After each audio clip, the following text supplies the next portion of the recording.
Hola, bienvenidos a un nuevo episodio de el podcast Venus Founders. Hoy estamos en un episodio súper interesante y estamos en un entorno que muchos lo llaman el paraíso natural. Estamos en Asturias con una de las empresas innovadoras en el sector MedTech más prometedoras de Asturias, Neurostech. Y estamos con Gabriel, CEO y fundador de Neurostech, y estamos también con Katusha Prado, directora científica de Neurostech.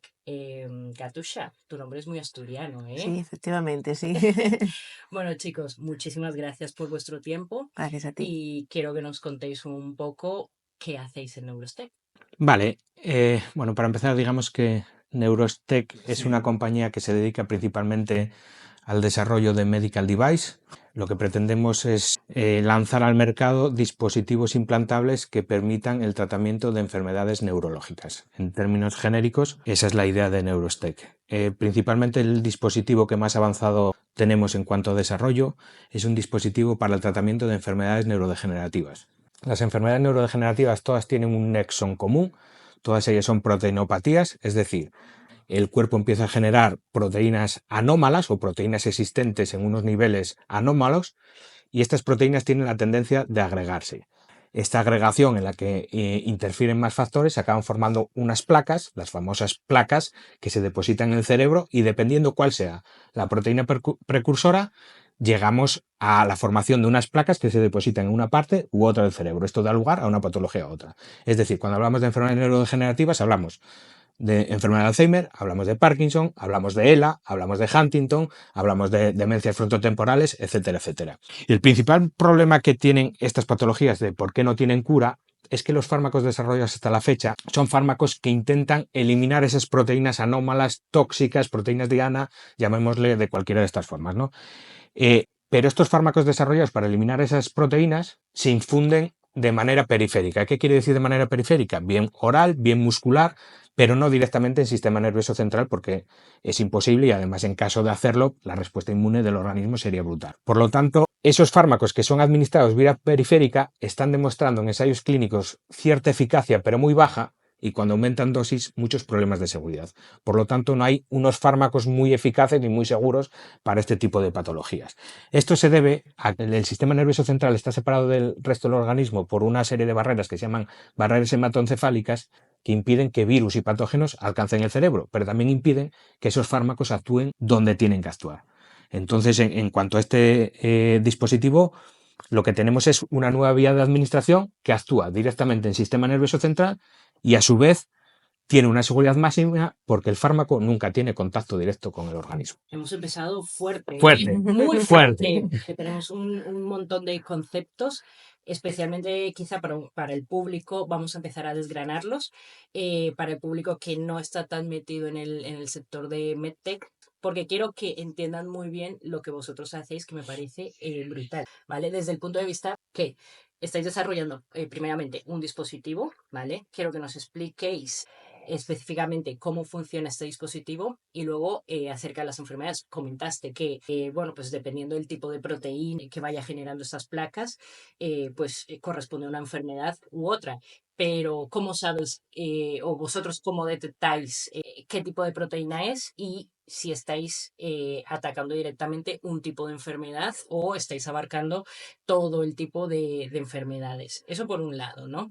Y luego, por otro lado, ya vamos a entrar más directamente en lo que es Neurostech como empresa, ¿vale? Bueno, pues respecto a la primera pregunta, el dispositivo es un dispositivo implantable, quiere decirse que la persona, el paciente, lo va a llevar dentro de su cuerpo, que consta de dos partes, ¿no? Tiene una parte que es, bueno, puedo enseñarosla aquí, podemos verla. Es un prototipo, es una parte que es un módulo que va implantado subcutáneamente en el abdomen y este módulo se le conecta un catéter intratecal, un catéter que va implantado en el espacio intratecal. Este catéter lo que permite es que el líquido cefalorraquídeo, que baña todo el sistema nervioso central, la médula y el cerebro, se recircule a través del dispositivo, a través del módulo. El módulo por dentro contiene una serie de cámaras, de sistemas de cámaras que están separadas entre sí por membranas semipermeables. ¿Qué conseguimos con estas membranas semipermeables? Pues lo que conseguimos es que las moléculas que están en el líquido cefalorraquídeo pueden acceder libremente a cada una de las cámaras, pero el fármaco que está dentro de este dispositivo no puede escaparse hacia afuera. Por lo tanto, el fármaco siempre está atrapado aquí. Nunca va a llegar al catéter y por lo tanto nunca va a llegar al líquido cefalorraquídeo y por lo tanto nunca va a entrar en contacto con el sistema nervioso central. Digamos, el líquido cefalorraquídeo el que contacta con el fármaco y vuelve. ¿Vuelve cómo? Pues vuelve limpio de esas moléculas tóxicas. Por ejemplo, tratamos siempre de ejemplificarlo con una enfermedad muy conocida por todos, que es el Alzheimer, ¿no? En el Alzheimer la proteína problemática, la proteína patógena, es el beta-amiloide 42. Los pacientes que tienen Alzheimer suelen tener niveles incrementados de esta proteína que tiende a agregarse y a formar esas placas que comentaba antes Gabriel, que se acaban depositando en el tejido cerebral y acaban ocasionando el deterioro cognitivo y todos los síntomas y signos que son asociados al Alzheimer, ¿no?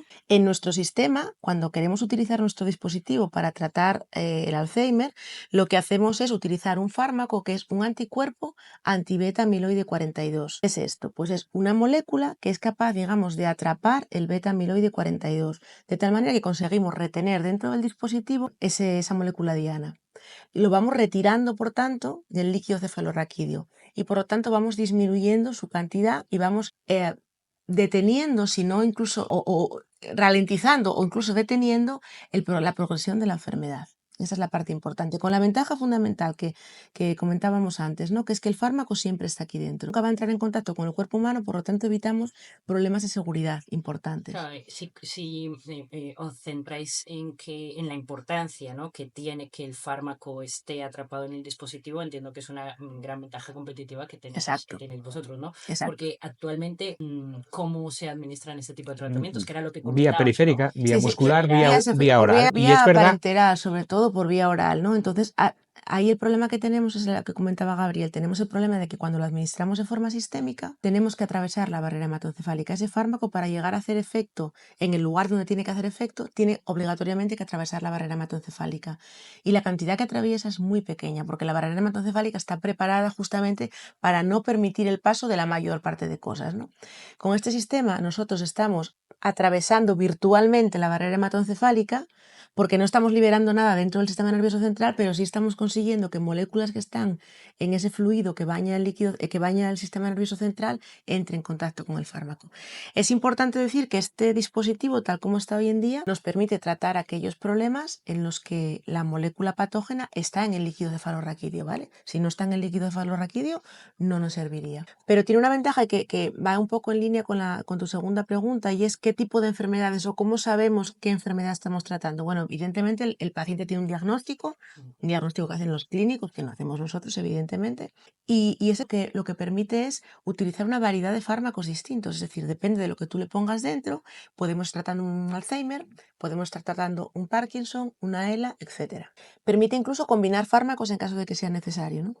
Por eso hablamos de que es más bien una plataforma, no es un dispositivo que está orientado únicamente al Alzheimer, únicamente al Parkinson, no, nos permite atacar una variedad de enfermedades dependiendo del fármaco que coloquemos dentro. e incluso con una combinación de fármacos, porque, por ejemplo, para el Alzheimer no solo se han desarrollado la industria, no solo ha hecho ensayos clínicos de anti-beta-amiloide 42, sino también ha hecho ensayos clínicos con anti-tau, que es otra de las proteínas que acaban formando esa placa. Por lo tanto, puede haber una combinación de fármacos, en este caso de anticuerpos específicos de estas proteínas, de beta-amiloide 42 y de tau.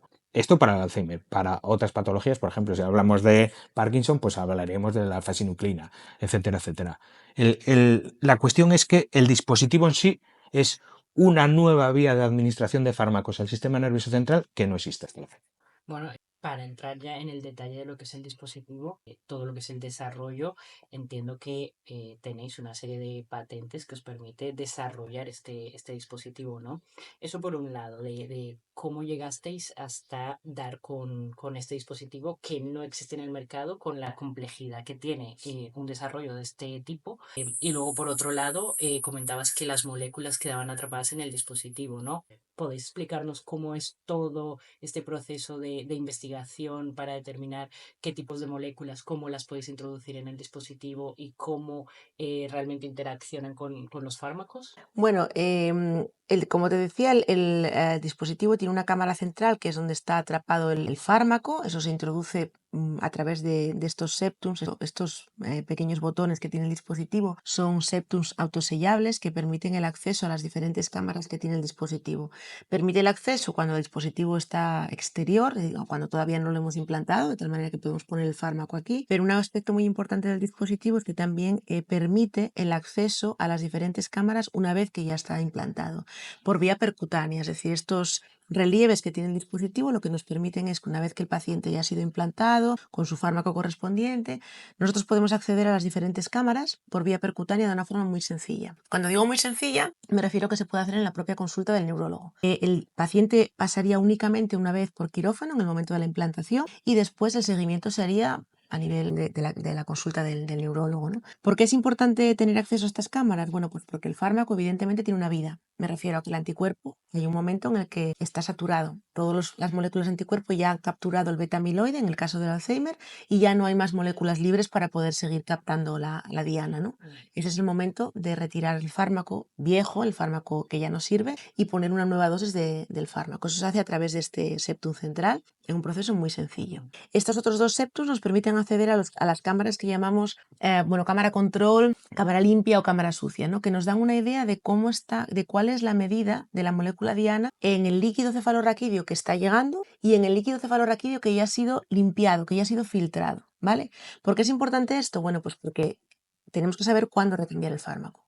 ¿Cuándo lo vamos a recambiar? Cuando la concentración de la molécula diana sea igual en el líquido cefalorraquídeo que llega y en el líquido cefalorraquídeo filtrado. En ese momento lo que nos está diciendo es que nuestro fármaco ya no sigue funcionando, ya no puede captar más diana y por lo tanto es el momento de retirarle el fármaco usado, el viejo, e inyectar una nueva dosis. Esto va a depender del paciente. En los recambios, ¿cuándo habrá que recambiar? Pues dependerá. Igual una persona hay que recambiarla cada 3 meses y una persona hay que recambiarla una vez al año. No lo sabemos. La ¿vale? evolución de este tipo de patologías no es igual en dos pacientes. Uno conocerá las enfermedades estas, las demencias, que no todo el mundo evoluciona igual. Generalmente son lentas, pero ese grado de evolución no es el mismo en dos personas. Por lo tanto, el momento de recambio del fármaco, lógicamente, tampoco va a ser el mismo. Y aquí vamos a hacer un paréntesis, ¿no? Para hablar concretamente de las enfermedades neurodegenerativas y también para enseñarle un poco a las personas que nos están escuchando en el podcast por qué tenemos este tipo de enfermedades. ¿Se sabe por qué tenemos Alzheimer? ¿Cuáles son los factores de riesgo? Bueno, por ejemplo, si hablamos del Alzheimer, hay dos tipos de Alzheimer. Un Alzheimer que se suele decir esporádico y un Alzheimer que sí que tiene un componente genético. Pero ambos empiezan por esa creación anómala de estas proteínas. O sea, nosotros no somos los expertos de haber inventado estas proteínas anómalas. Estas proteínas anómalas están en la literatura científica desde hace muchísimos años. Esto por la comunidad científica está totalmente consensuado. O sea, las proteínas diana se saben, los fármacos que se desarrollaron contra esas proteínas diana se saben, y solo hay, para que te hagas una idea, desde el año 1980, fármacos para temas oncológicos hay más de 100 fármacos aprobados. Sin embargo, para temas de enfermedades neurodegenerativas hay 4.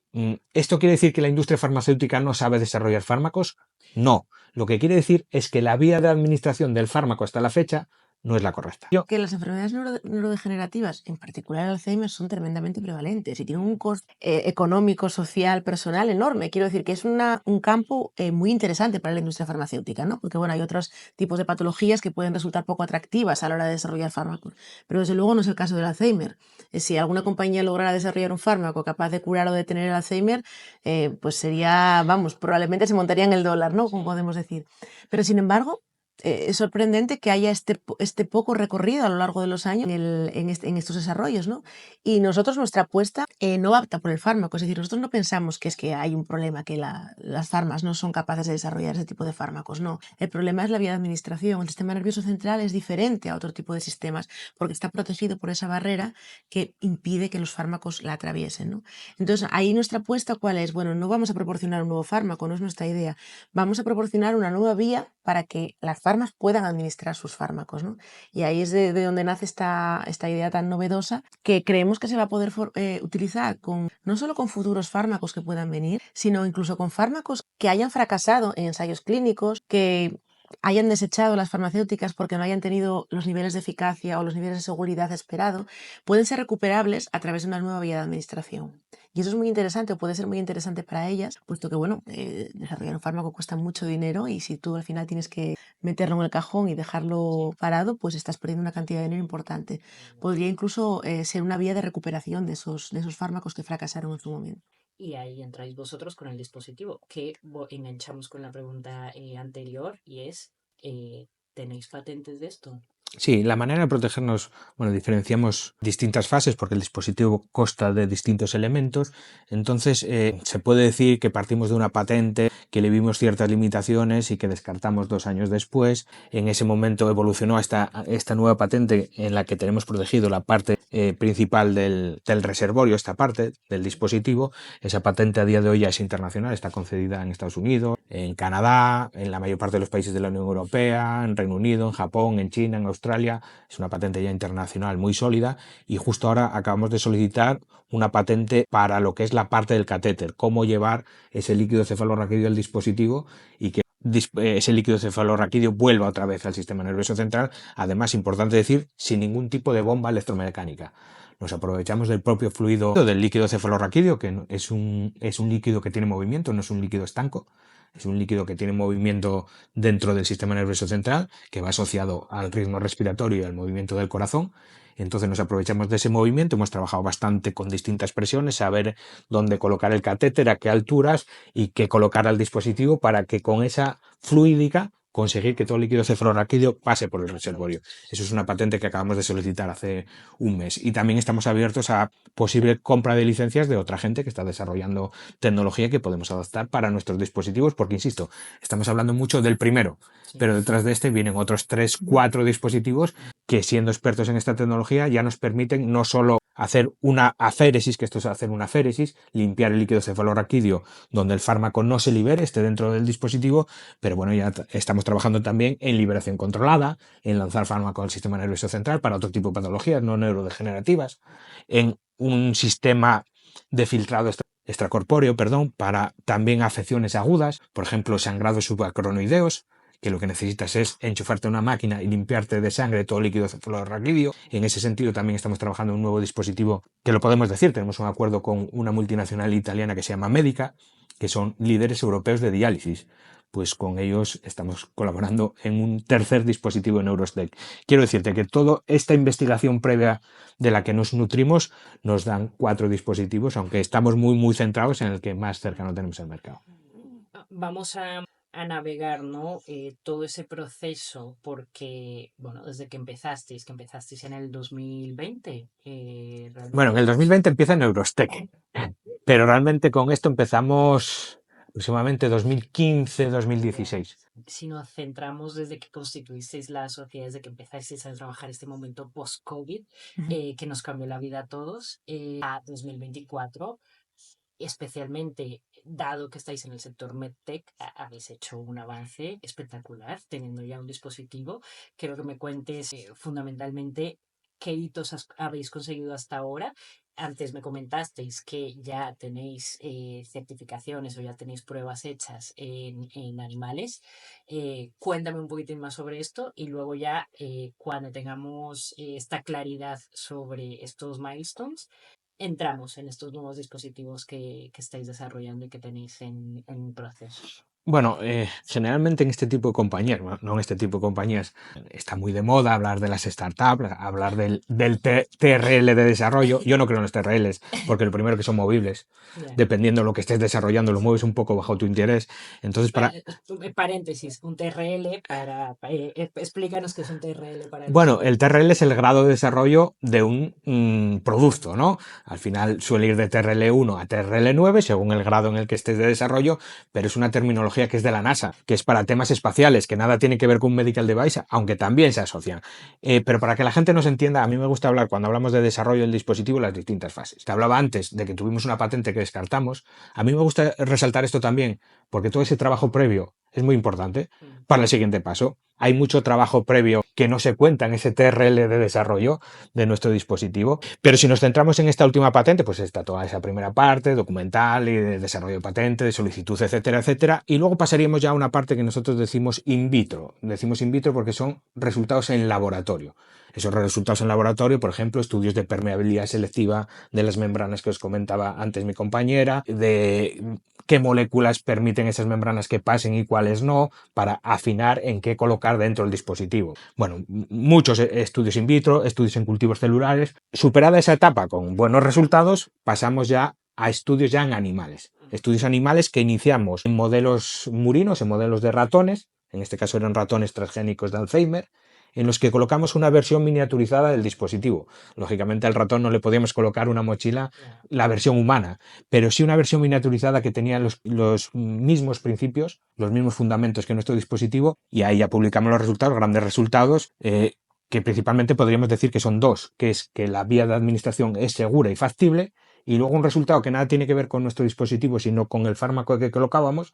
Bueno, pues también vimos cierta mejora en cuanto a la eficacia del fármaco. Al final, cuando comparamos los ratones tratados frente a los no tratados, es decir, los ratones que llevaban dispositivo y fármaco frente a los que solo llevaban dispositivo, pues hemos visto que en 3 semanas de tratamiento había una reducción del 30% de la placa amiloide formada.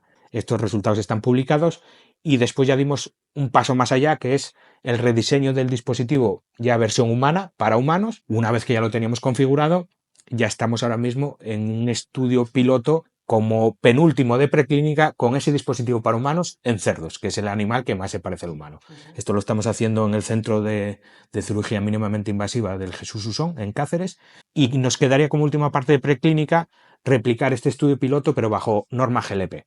Esto ya lo haremos en un centro en Badalona. La norma GLP. Quiere decir buenas prácticas de laboratorio. Esto está asociado a su vez a tener en cuenta que es un dispositivo, un clase 3, implantado con una regulatoria muy, muy estricta, y entonces, para que nos entiendan, en este que estamos haciendo en el piloto en Cáceres, nosotros podemos tocar, podemos variar. El que sea bajo norma GLP no puedes tocar nada. O sea, la cadena custodia Neurostec no puede participar en el proceso. Enviaremos los dispositivos y nos vendrán los resultados finales desde el propio centro. Esto el Jesús Son además no tiene capacidad de hacerlo. Por eso lo haremos en Badalona.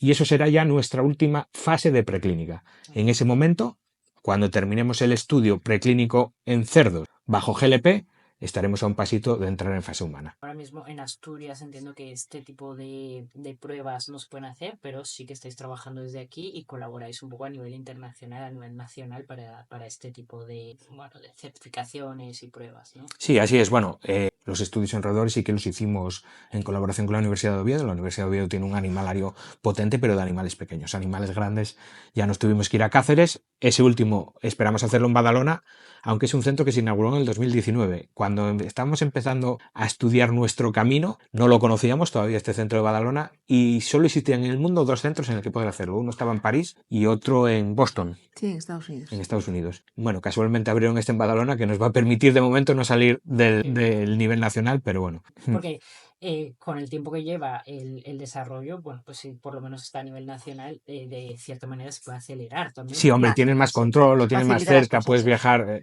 No es lo mismo que tener que cruzar el charco, las Claro, cosas como son. claro. Pero bueno, cuando no hay alternativa, es lo que hay. Vale, y entonces, vale, hemos alcanzado este gran objetivo con este dispositivo y comentaste que ya vienen unos cuantos más en camino que entiendo que llevarán el mismo proceso de desarrollo o esto ya os ha ayudado a validar, ¿no? Y a acelerar quizá también. Sí, evidentemente este estudio que estamos haciendo y el siguiente que vamos a hacer en animales nos va a permitir sobre todo hacer mejoras o modificar el diseño, en aquello que sea necesario. También estamos aprendiendo mucho acerca del proceso de cirugía, que aunque no es exactamente igual en cerdos que en humanos, sí nos da pistas, bueno, nos permite eso, aprender nuevas cosas, ¿no? Y poder hacer un último diseño, digamos, que sería ya el que sí sería definitivamente apto para ser implantado en humanos, ¿no? Ya empezaríamos a abarcar la fase clínica, que es la fase que se hace con pruebas en humanos. Nuestra primera idea es, una vez que finalicemos el segundo estudio de cerdo, es empezar con toda la parte documental, porque evidentemente hacer un ensayo clínico es complejo desde el punto de vista regulatorio, desde el punto de vista ético y desde el punto de vista técnico, ¿no? Pero sí que nos gustaría abarcar esas primeras fases de investigación clínica, bien por nuestra cuenta o bien acompañados de alguien que pueda estar interesado en nuestro dispositivo, bien una farma, bien una empresa del sector MedTech, ¿no? Esto se verá o esperamos poder verlo a lo largo de los próximos meses. Con una primera idea de hacer un primer estudio clínico, una cohorte pequeña de pacientes, para obtener los primeros resultados, ¿no? Sobre todo en términos de seguridad, eso es lo que evaluaríamos en primer lugar. Y después, bueno, en función de cómo se den las cosas, porque evidentemente pues es un proceso largo, ¿no? Pues continuaríamos en esas fases más avanzadas de la investigación clínica con un número de pacientes más grande, probablemente con ensayos en varios países, ensayos multicéntricos, para ir obteniendo cada vez más resultados, ¿no? Aquí va a depender un poco también, esto se linka un poco con cuál sea nuestro proceso en términos de desarrollo de negocio, ¿no? Es decir, qué ocurra a lo largo de estos años con nuestro negocio, ¿no? Que nuestra idea desde que fundamos Neurostec es acabar licenciando el dispositivo, ¿no? Es una licencia de este dispositivo y de los siguientes que vengan, ¿no? Es decir, nuestra idea es ir licenciando dispositivos para poder avanzar en el desarrollo de otros que vengan por detrás, ¿no? Entonces también ahí, hasta dónde lleguemos va a depender un poco de en qué momento alguien pueda estar interesado en el Y dispositivo, esto ¿no? tiene muchísimo sentido con ese desarrollo adicional de dispositivos. Este Sí, modelo de negocio, la verdad que le habéis dado una vuelta, ¿no? A lo típico tradicional que antes comentabas, bueno, las startups y demás, pero sí que es verdad que normalmente cuando empiezas con una startup tecnológica, siempre quieres terminar vendiendo tú mismo Ujú. tu producto. bueno, En nuestro caso es en nuestro caso fue al revés. Mm. Nuestro caso, desde el minuto uno teníamos claro que Neurostec no iba a ser comercializador del dispositivo. No tiene sentido que Neurostec tenga canales de distribución en todo el mundo de un dispositivo médico. Es bastante complejo hacerlo desde aquí. Siempre pensamos en la licencia, pero es verdad que nuestro modelo de negocio viró bastante en el sentido de hasta dónde pensábamos llegar. Neurostec nunca se había planteado ser el promotor del ensayo clínico. Bueno, hace un par de años que ya estamos con esa idea. Neurostec quiere llegar al final del camino, es decir, a obtener la aprobación del dispositivo por la FDA o el marcado CE por la EMA aquí en Europa. Una de las dos vías o ambas, pero Neurostec quiere llegar al final del camino. Cuando iniciamos las primeras conversaciones para montar Neurostec, teníamos claro que el objetivo de Neurostec era acabar preclínica y ya, que se encargase otro de hacer el ensayo clínico. Y sin embargo, nos vamos a meter en ese charco. Por eso te digo, hombre, no te diría al 100% que Neurostec no lo va a comercializar, pero sí al 99,9%. Esperemos no variar y el día de mañana también querer comercializarlo, pero que entiendo que no. Sí, a ver, bueno, tiene muchísimo sentido, ¿no? Dando también el stage un poco en el que estáis y teniendo en cuenta que si os queréis centrar fundamentalmente también en lo que es el desarrollo tecnológico, que es donde está vuestro core, caminar de la mano, ¿no? Licenciando esta innovación a una empresa que quizá ya tenga estos canales, puede tener más sentido, Ujú. ¿no? Para una startup de Sí, este Sí, sí, tamaño. sí, evidente. además porque nuestra tecnología, como te decías antes, y lo uno con tu última pregunta, nuestra tecnología sí que nos permite que esos otros dispositivos que también están en desarrollo, su ritmo de desarrollo sea más alto, porque ya hay muchas fases que pasamos en este, que las tenemos superadas y que muchas de los componentes o desarrollos de cada uno de ellos son comunes. Por lo tanto, avanzaremos más o sea, más rápido en el desarrollo de los que vienen detrás. Y sí, el modelo de negocio de Neurostec pasa desarrollo, licencio, desarrollo, licencio, desarrollo, licencio. Claro. Esa licencia se abren muchas alternativas porque depende cuál sea el producto, lo puedes licenciar de una forma u otra.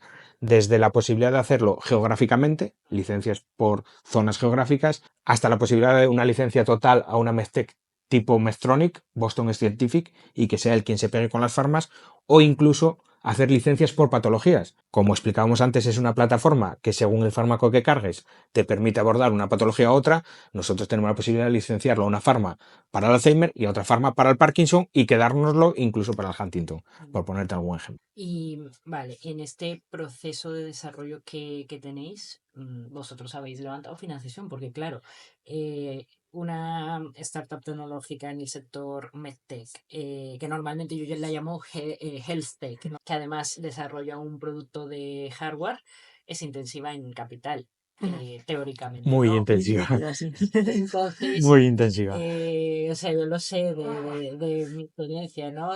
Siendo emprendedora, montando una empresa de hardware, normalmente a los inversores no conocen mucho, ¿no? Y tenemos que hacer una labor, vosotros tenéis que hacer una labor de explicar, ¿no? Luego también de generar modelos de negocio que generen un recurrente para minimizar ese riesgo al inversor, ¿no? Y luego, bueno, pues que tienen que entender cómo funciona y también los plazos de desarrollo, porque obviamente, bueno, pues toda la fase preclínica que antes comentabais lleva un tiempo y a veces las startups queremos acelerar esos tiempos, pero claro, hay sectores en los que tiene que ser de esa Sí. manera, ¿no? Y eso lo tienen que entender. Sí, desde luego, el sector de los medical devices y el sector de las farmas quizás son los más complicados de explicar a un posible inversor, ¿no? Sobre todo por los tiempos. Yo creo que lo de los tiempos, por supuesto por la intensidad de la necesidad financiera, que es muy elevada, y por el tiempo, ¿no? El tiempo de retorno pues es un tiempo largo. Porque por la naturaleza propia del producto, ¿no? Que requiere pues de una serie de ensayos, una serie de pruebas, lleva un tiempo muy superior al que se espera en otro tipo de productos, ¿no? Evidentemente. Comparativamente con startup de Exacto. software que nada tiene que Por ver, que en ejemplo. 1 o 2 meses pivotas Claro, y tienes una empresa totalmente diferente. eso es. En este caso Entonces, son... bueno, sí que es verdad que el tipo de inversor es quizá diferente, es un inversor que Exacto. comprende Sí. mejor el proceso, es un inversor que está ilusionado también con el tipo de producto que estás desarrollando y que está dispuesto a esperar esos tiempos y hacer esas inversiones, ¿no? Nosotros a lo largo de este tiempo sí que hicimos varias rondas de inversión, bueno, tuvimos bastante suerte en ese sentido, somos también muy... O sea, la suerte te tiene que pillar Sí, trabajando. te iba a decir, justamente lo que te iba a decir es que hemos tenido suerte porque somos muy insistentes en ese aspecto. Es decir, somos una empresa que todos los que estamos, todos los fundadores de la empresa, teníamos muy claro desde el principio, éramos conocedores de la necesidad de estar continuamente buscando financiación, ¿no? Nosotros no nos podemos parar. Cerramos una ronda y automáticamente abrimos otra porque Y no solo sabemos, privada, ¿eh? claro, Que es tanto muy en el importante ámbito en nuestro público como caso. en el privado, ¿no? Entonces, bueno, en ese sentido sí que hemos sido muy trabajadores y por eso yo creo que también, bueno, nos dio sus frutos, ¿no? Evidentemente, adentrarnos en las fases clínicas de la investigación es todavía más costoso, es decir, conforme vas avanzando en las etapas de desarrollo, el coste es mayor y ahora estamos en una nueva ronda, efectivamente, porque aunque acabamos de cerrar una hace muy poquito, pues necesitamos financiación para poder abordar la siguiente fase. Así es. Sí, Entiendo, bueno, y especialmente para Neurostech, vosotros sí que podéis tener dos tipos de financiación, ¿no? Tanto privado, pero luego entiendo que tenéis acceso también a financiación pública. Supongo que ENISA, fondos regionales, pero luego también proyectos, ya sea vosotros o en conjunto, colaborando con otras empresas para toda la fase de desarrollo. Sí, de hecho así lo hicimos desde el principio, ¿no? O sea, sí que hemos sido muy activos en la búsqueda de financiación pública y privada. En la fase, en el aspecto público, pues hemos tenido ayudas a nivel regional, a nivel nacional, hemos solicitado también ayudas a nivel internacional, europeo. Bueno, sabemos que tenemos que buscar dinero debajo de las piedras, ¿no? Y por lo tanto... Sí, lo teníamos claro desde el minuto sí lo uno, hacemos. porque bueno, veníamos de otros proyectos tecnológicos en los que vimos que esto para nosotros era clave a la hora de desarrollar un producto médico, ¿no? Acompasar la financiación privada con la pública, y eso lo tuvimos claro desde el minuto uno, hasta tal punto que los socios fundadores, siendo científicos, no inversores puros y duros, pues montamos la compañía ya con un capital social de 100.000 euros, haciendo un esfuerzo importante personal para nosotros, ¿no? En ese momento, ese acompasamiento de las dos financiaciones lo teníamos muy claro, y para dar datos a día de hoy, más de 1 millón de euros de financiación privada que ya hemos levantado, pero ese mismo importe o superior, ya lo hemos conseguido también de financiación pública. Qué bueno. Y esto yo lo quiero resaltar porque cuando estuve viviendo en Estados Unidos, levantando también capital allí y compitiendo con otras empresas americanas, habiendo creado la empresa en Asturias, saliendo de España y que allí al final ni te conocen, Ujú. te das cuenta que nosotros como empresas europeas tenemos una ventaja brutal frente a las empresas americanas en ese aspecto que es esa primera fase de desarrollo y es el poder acceder a fondos públicos también, Ujú. porque sí que es verdad que el nivel de I+D, el nivel de tecnología en Europa es muchísimo más elevado, aunque nos lo vendan de otra manera. Sí, sí, así Porque lo he es. visto. Es verdad que allí en las primeras fases tú vas con tu PowerPoint, le metes mucho marketing alrededor y ya, bueno, pues ya puedes levantar una ronda importante privada, ¿no?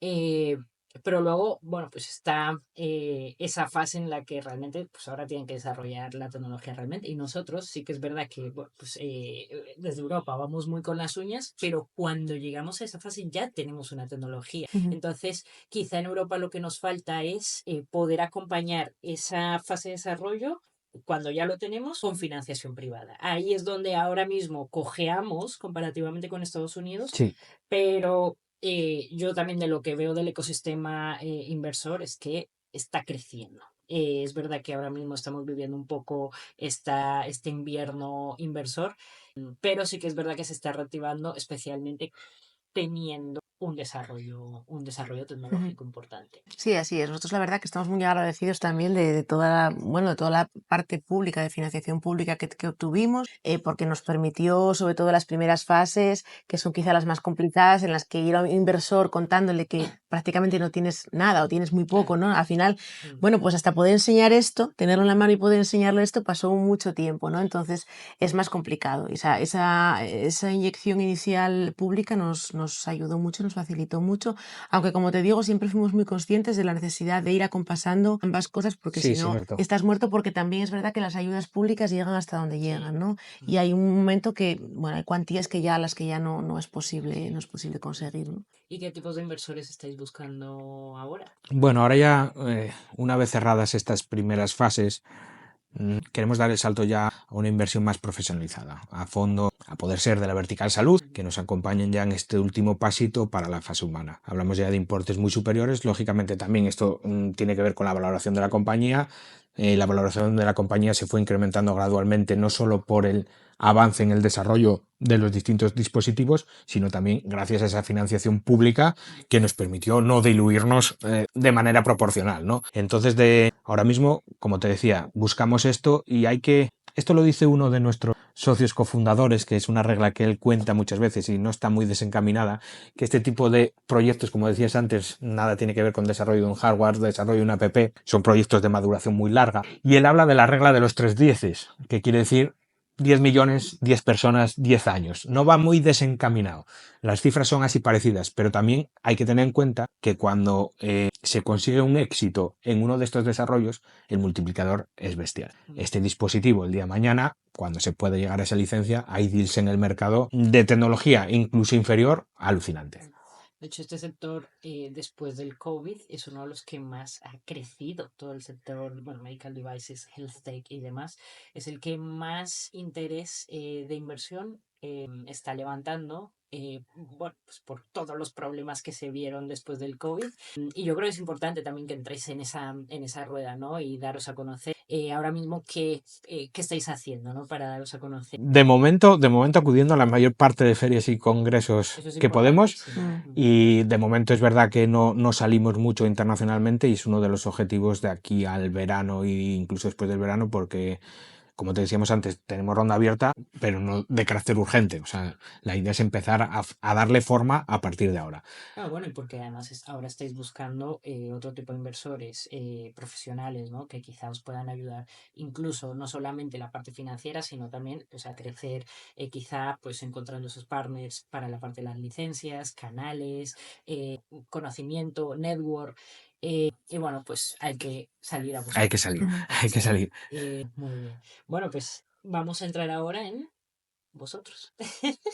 Vamos ahora a hablar de una parte más personal, porque la verdad es que es un desarrollo brutal. Yo me he movido mucho por el mundo, hablando con muchísimas startups y lo que veo aquí, de verdad que es que me sorprende muchísimo, pero también me sorprende que no lo conozcamos tanto, ¿sabes? Fuera. Bueno, eso es uno de los errores también que tenemos, quizás aquí desde Asturias y en general desde España, que no somos grandes comunicadores y no hacemos la difusión necesaria. En España, ya te lo digo yo, que, Es o así. sea, de verdad que el nivel de desarrollo tecnológico, las startups, es brutal cuando comparas con todo lo que has visto en el resto del mundo. Nos hace falta una labor intensiva De en marketing, divulgación, de Sí, sí, divulgación, efectivamente. intensiva, sí. Sí, la gente se sorprende a veces cuando decimos estamos aquí en Llanera, es que no es ni siquiera, no es ni Oviedo ni Gijón, ¿sabes? O sea, es como aquí en mitad de... Sí, y es curioso y a mí me sorprende mucho porque, bueno, nosotros que somos conocedores del ecosistema emprendedor, específicamente en el ámbito de la salud y demás, me sorprende que la gente no conoce que esto se hace en Asturias, ¿no? La gente, si tú le hablas de una empresa como Neurostec, como otras muchas que hay aquí en Asturias, pues las ubica en Cataluña, País Vasco, Madrid o incluso fuera de España, Sí, ¿no? sí. Eso es así. Pero bueno, es importante que se sepa que creo que en los últimos años en ese sentido está habiendo un pequeño cambio. Creo que cada vez estamos siendo más conscientes de lo que se hace aquí y estamos intentando exportarlo a ese nivel, es decir, de contar qué es lo que se hace para que la gente sea consciente de que hoy en día tú puedes hacer desarrollos muy importantes desde cualquier parte del mundo. prácticamente desde cualquier parte del mundo. Es verdad que quizá no es tan fácil como si estuvieras, pues no sé, en Londres o estuvieras en una gran ciudad, ¿no? Pero se puede hacer, ¿no? Se puede hacer y es importante también dar ese apoyo, creo, para que, por ejemplo, Asturias, que es una región, bueno, que históricamente ha tenido sus dificultades a nivel de desarrollo económico, tenga esa vía, ¿no? Esa vía para crecer. Yo creo que es muy importante también un poco en línea con lo que comentábamos, cuando tenemos mucho interés en internacionalizarnos, en salir fuera, en que nos conozcan, pero también mucho interés en permanecer en Asturias, en conseguir que este proyecto que nació aquí siga dando frutos aquí, Sí. ¿no? Eso creo que también es importante porque desde nuestra humilde posición pues estamos dando trabajo de alta cualificación a gente que vive aquí en Asturias, ¿no? Y eso es importante. Vamos a entrar quizá en la parte más emocional, pero creo que es muy bonito el poder desarrollar un proyecto desde aquí y conseguir decir, mira, conseguí Ujú, que el proyecto siguiera aquí, que los headquarters, siempre lo ujú, argumento, tú puedes tener subsidiarias, puedes tener filiales en todo el mundo, puedes tener oficinas en todo el mundo, pero lo bonito sería conseguir que los headquarters se quedaran aquí, ¿no? ujú. Y obviamente, ¿cómo se consigue eso? Pues se consigue con mucho esfuerzo, obviamente. Tiene que haber una labor más pues, intensiva en crear ese ecosistema que acoja, ¿no? A este tipo de startups tecnológicas. Y perdona que os llame startup, pero bueno, al Somos, Sí, final sí, somos somos somos una una startup startup sin ningún problema, claro, somos una startup, sí. y una spin-off. Sí, que es importante. sí. Es muy bonito, ¿no? Obviamente el trabajo que tenéis que hacer vosotros como founders es el doble o el triple de si estuvierais en una ciudad como Londres, por ejemplo, ¿no? Claro. Y por eso, ole y chapó por todo ese esfuerzo que estáis haciendo. Y ahora contarme qué Sí, os llevó a fíjate, desarrollar esto. eh, el tema geográfico, ahora te cuento más el tema personal, pero el tema geográfico para nosotros es importante, pero hasta tal punto que esa difusión y esa comunicación que te decía antes, que no somos nada buenos en hacerla, es desde nuestra parte, porque sí que desde fuera nos buscan. Hace poco, Ujú. hace 6 meses o por ahí, nos eligió una Una empresa de las top americana que trends, se dedica a hacer esto como sí, una de las 10 empresas mundiales de más más prometedoras en el desarrollo prometedoras en de el medical desarrollo de devices. medical device. Oh, enhorabuena. Sí. Y No lo sabe nadie, no, quiero decirte. Lo y publicitaron nosotros, ellos. no, ni siquiera Nosotros no nosotros lo lo sabíamos, publicaste. ¿no? No, Y, lo publicamos, pero nosotros no lo sabíamos. Aparecimos ahí de repente, uy, ¿esto qué hacemos aquí, no? O y sea esta es que, la realidad. Y bueno, ahora ya para entrar en la parte personal. Y un paréntesis, no es solo cosa vuestra. Yo, bueno, en mi época también, siempre lo dije que en las startups tecnológicas tenemos el gran hándicap, es que hacemos muy mal marketing. Sí, hmm, sí, sí, Nos sí, sí. cuesta mucho porque obviamente nos centramos en el desarrollo tecnológico No dedicamos recursos a ello claro, también, que hay sí, que ser sí. conscientes. No, exactamente. es que tenemos que economizar recursos, entonces al final, pues eso, Priorizas. claro, Hablaba antes mi priorizas y es compañera así. de buscar dinero debajo de las piedras, pues al final todo el que encuentras lo dedicas a Sí. avanzar en el desarrollo. Y esta es la realidad. Exacto. Bueno, pues eso. Ahora, ¿qué te llevó a ti a Bueno, desarrollar todo esto? A mí no me llevó a desarrollar esto directamente nada porque me vino un poco dado. Quiero decir con esto, yo llevo en el mundo del emprendimiento aproximadamente ya 12 años, 12, 14 años, ya pierdo la noción del tiempo. Trabajaba inicialmente en otro proyecto emprendedor que había salido de la Universidad de Oviedo, que desarrollaba dispositivos de análisis inmediato, una tecnología totalmente distinta. En su momento también lideré esa startup, estuve muchos años trabajando ahí. Dentro de las líneas en las que estábamos trabajando en un dispositivo para el diagnóstico de enfermedad de Alzheimer, nada que ver con tratamiento, y gracias a una publicación que habíamos hecho desde el grupo de investigación de la Universidad de Oviedo, contactó conmigo un neurólogo que es el ideador de todo esto. Esto no sale de la cabeza de Gabriel ni de la cabeza de Katusha, sale de un neurólogo de aquí de Luca, con el que llevo colaborando pues desde el año 2015 aproximadamente. Él tenía una idea de tratamiento, aquella que descartamos que te contaba antes.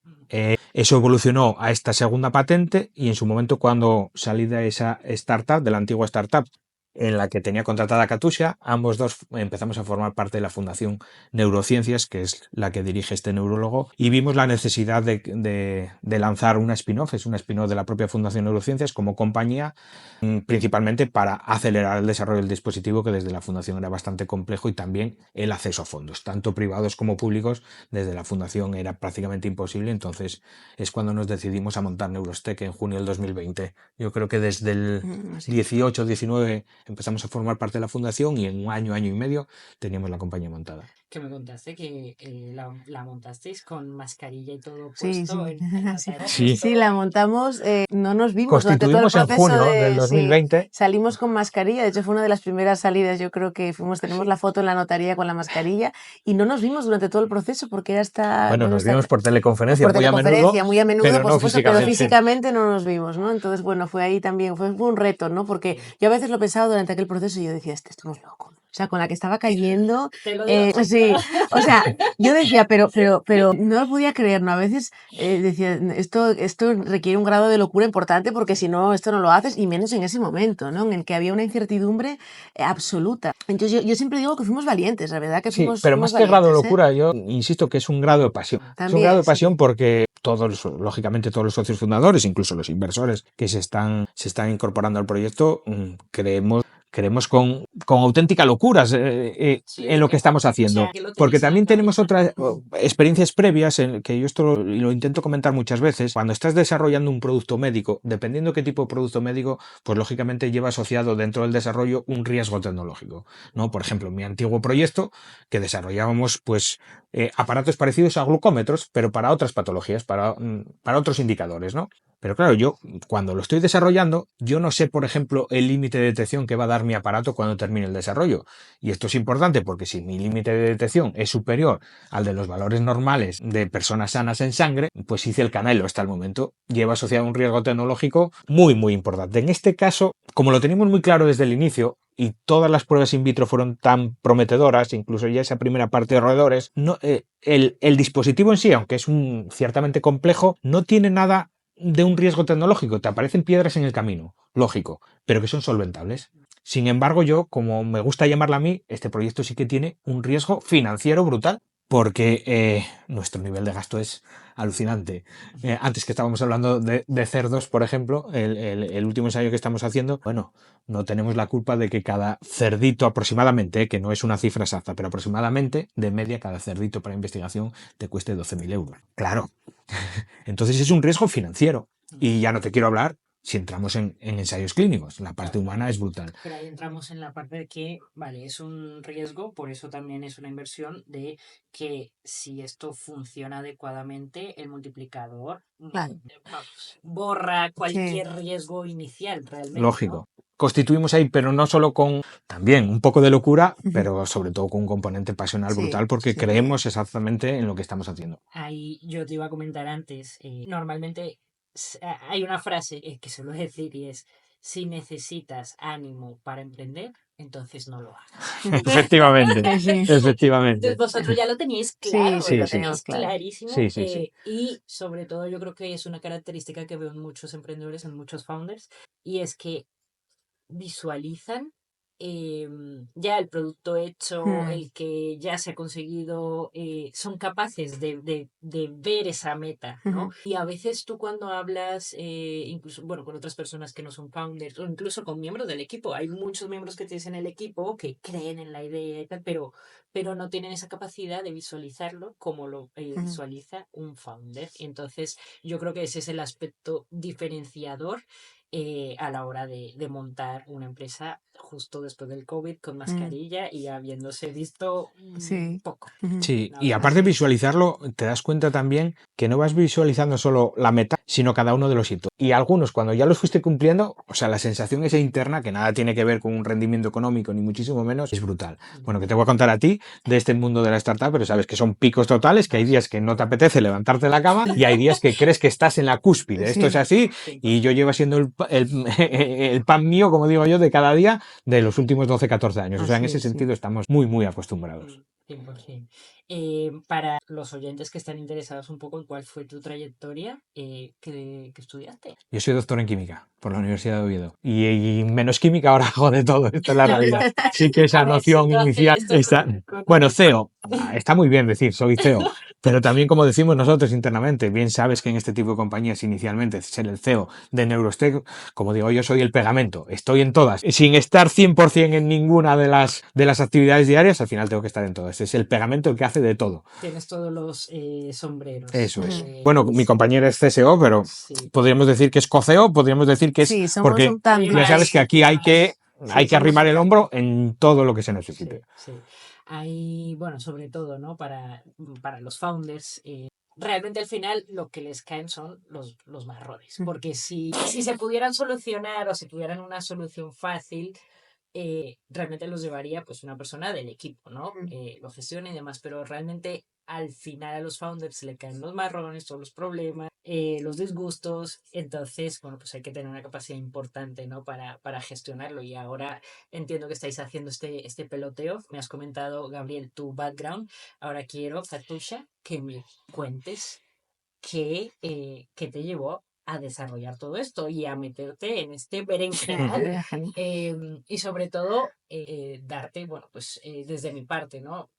Como mujer, la enhorabuena también por ser una representante, sobre todo en este mundo tecnológico, porque hay muy pocas, o sea, Sí, es cierto. menos de un Ujú. 17% de las founders de empresas tecnológicas son mujeres. Sí, es cierto. Entonces, Mira, nosotros tenemos un equipo femenino, porque de hecho de las trabajadoras de la empresa, nosotros somos, aparte de socios, somos trabajadores de la empresa, tenemos aparte otras 3 personas contratadas y son mujeres, ¿no? O sea, el equipo es femenino, claramente. Gabriel está rodeado de mujeres, ¿no? Sin embargo, en el accionariado soy la única mujer. Entonces, bueno, pues es una cosa curiosa, ¿no? Que además el ámbito biomédico es un ámbito femenino en muchos aspectos, pero sí que es verdad que cuando luego das el salto a otros niveles, automáticamente el número de mujeres disminuye drásticamente, ¿no? Eso sí que es cierto. Bueno, yo soy bioquímica, hice el doctorado en la Universidad de Oviedo y me moví inicialmente en el ámbito más académico, ¿no? De la investigación y de la docencia. Estuve primero en la Universidad de Oviedo, en el UCA, después estuve un tiempo en el CSIC y después, durante ese tiempo que estuve en el CSIC, dio la casualidad que coincidí físicamente en el espacio, no teníamos ningún tipo de relación laboral ni nada, pero físicamente coincidí en el espacio con Gabriel, nos conocimos, de ahí surgió una relación inicialmente de amistad, pero que enseguida, bueno, pues vimos que de alguna forma nos compenetrábamos bien, ¿no? Nos completábamos bien el uno con el otro en el tipo, y sigue siendo así, ¿no? Es una cosa curiosa que siempre decimos que pues lo que él hace muy bien yo no lo hago tan bien y lo que yo hago muy bien él no lo hace tan bien, entonces ahí en ese sentido sí que funcionamos a lo largo del tiempo muy, muy bien, ¿no? Y empecé a trabajar en la empresa en la que después, en la empresa en la que Gabriel, bueno, pues dirigía un poco durante ese tiempo, ¿no? Cuando ese proyecto pues finalizó, salimos los dos de allí como trabajadores de la empresa y ya teníamos ese primer contacto con Manuel Menéndez, que es el neurólogo con quien empezamos a trabajar y desde ese momento ya teníamos ese gusanillo, ¿no? Esa idea de que necesitábamos algo que fuera nuestro, ¿no?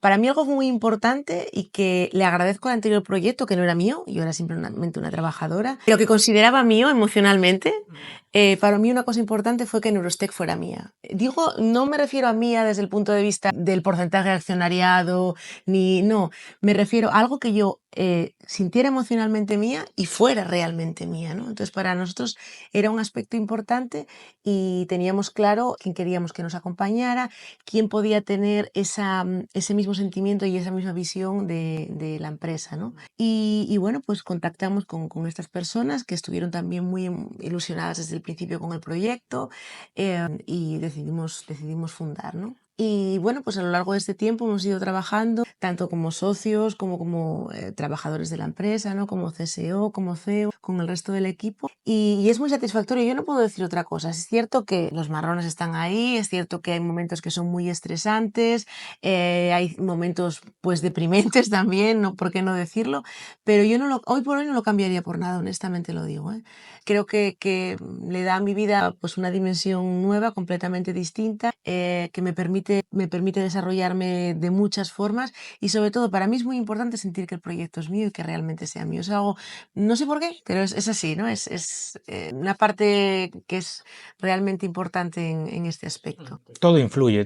Al final, ese componente social que también tiene el proyecto, pues es importante. Nosotros muchas veces cuando damos por ahí charlas o conferencias, siempre iniciamos con la pregunta de por favor, levantar la mano quien conoce a alguien que tenga algún tipo de demencia. Ya no un familiar, que conozca a alguien. Y es abrumador la cantidad de gente que te levanta. Y bueno, pues al final, el pensar no solo que el proyecto llegue al final del camino, sino, y ya no nada que ver con términos económicos, ni muchísimo menos, el conseguir que desde una pequeña empresa asturiana, el día de mañana, este tipo de enfermedades que son una lacra social, sobre todo en los países envejecidos como España, tenga cura, que a día de hoy no la tiene, o sea, esto ya te pone en otra dimensión. O sea, emocionalmente es brutal. Sí, porque estáis cambiando un poco el mundo para bien. Estáis realmente influyendo con desarrollo tecnológico. Y que un cachito de eso sea tuyo, pues Sí. Así que eso es lo que a ti te sí. apasiona, ¿no? de emprender. ¿Y cómo gestionas esa presión, ese roller coaster de ser emprendedor? Bueno, yo no sé si es porque ya son muchos años, pero la verdad es que ahora mismo lo llevo muy bien, ¿eh? Sí que es verdad que, bueno, en el pasado, muchas noches sin dormir, al final, pues los problemas te los llevas acá. Bueno, pues no podemos decir que fue un camino de rosas. O sea, no te hablo de Neurostech, ¿eh? Te hablo de mi trayectoria en el mundo del emprendimiento. Pero a día de hoy consigo desconectar. O sea, es verdad que lo tienes todo el día en la cabeza porque, como digo yo, vale, tienes tus ventajas de ser el CEO de una compañía de este estilo, porque, bueno, hablando muchas veces, tú no tienes ningún tipo de control, yo no le tengo que dar ningún tipo de explicación a nadie, salvo al consejo de administración, a las juntas, este tipo de cuestiones, diariamente, ¿no? Esa flexibilidad para muchas cosas, pero al final no desconectas nunca, ni vacaciones, aunque te vayas con la familia algún día, el teléfono va contigo, el portátil, esto es así, esto en el día a día es así, pero eso lo llevas bien y cuando ya, antes no me pasaba, es verdad que los primeros años no me pasaba, pero ahora yo soy capaz que si estoy con temas familiares, con mi mujer, con mi hija, con la familia, soy capaz de desconectar y estar un rato totalmente aislado de lo que es Neurostech y ahora lo llevo muy bien. Es decir que yo ahora mismo estoy muy Y contento. eso es importantísimo. Hombre, yo creo que en este camino emprendedor se aprende mucho también con hostias. Entonces, Sí, la experiencia bueno, no lo quería decir, pero es así. Es así. Y el haberte, sí, no se aprende de otra forma, no hay que enfrentarse a las cosas. Nosotros ahora, por ejemplo, fíjate, llevándolo un poco también al aspecto quizá más tecnológico, ¿no? Pero ahora que estamos en este estudio con los cerdos, ¿no? Yo me doy cuenta de la visión tan diferente que tenemos nosotros, por ejemplo, del resto del equipo, que son mucho más jóvenes y que no tienen esta experiencia previa, ¿no? Ellas van con ese miedo, no estamos preparados, no porque hay que mirar.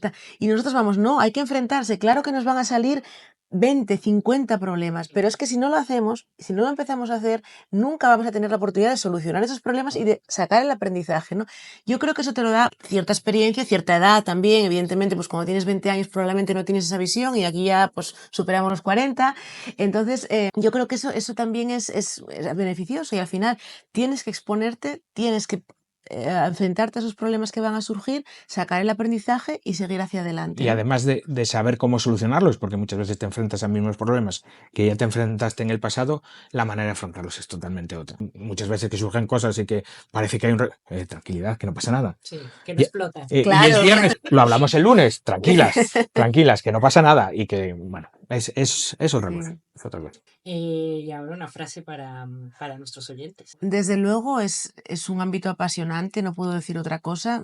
Creo que merece la pena intentarlo, incluso aunque fracases, ¿no? Yo conocí a una persona que dijo que para tener éxito en una startup había que quebrar 4 o 5 primero. Pues bueno, es Bueno, posible. eso aquí en España no está bien visto, ¿eh? Pero ya lo sé, pero Estados bueno, Unidos es otra cosa. pero es Estados posible Unidos es que, otra es cosa. posible que Pero sea poco a así. poco se va cambiando un poco Claro, la ¿no? Entonces, mentalidad. evidentemente, pues uno se puede equivocar, uno puede fallar, un proyecto puede ir una temporada mejor y una temporada, pero desde luego merece la pena, es muy satisfactorio desde el punto de vista personal.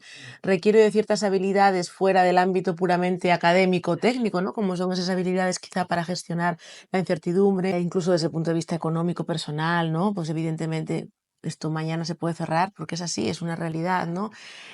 Pero a la larga creo que el aprendizaje es importante, el aprendizaje personal, el aprendizaje laboral y creo que puede dar muchas satisfacciones a lo largo de la vida de una persona, ¿no? Más allá, evidentemente, de esa aportación que uno puede hacer a la sociedad con el desarrollo de un producto, pues como ejemplo, como pueden ser los nuestros, que pueden tener una repercusión importantísima a nivel mundial en la salud de millones de personas, ¿no? Desde luego merece la pena. Yo diría algo parecido a los oyentes. Al final, si quieres emprender, en primer lugar, analiza si tienes un buen carácter de resiliencia. Si lo tienes, crees en la idea, que no te importa lo que digan los demás. Si tú crees en la idea, adelante, arriésgate. Porque si fracasas no pasa nada. No pasa nada. De los fracasos Sí, no se se acaba el aprende mundo. mucho más que de los éxitos. Bueno, pues chicos, mil gracias. La verdad es que me ha emocionado mucho y me ha gustado muchísimo esta charla con vosotros. Muchísimos éxitos también en todas las pruebas que quedan y en la ronda. Muchas Nada, gracias. muchas gracias a ti.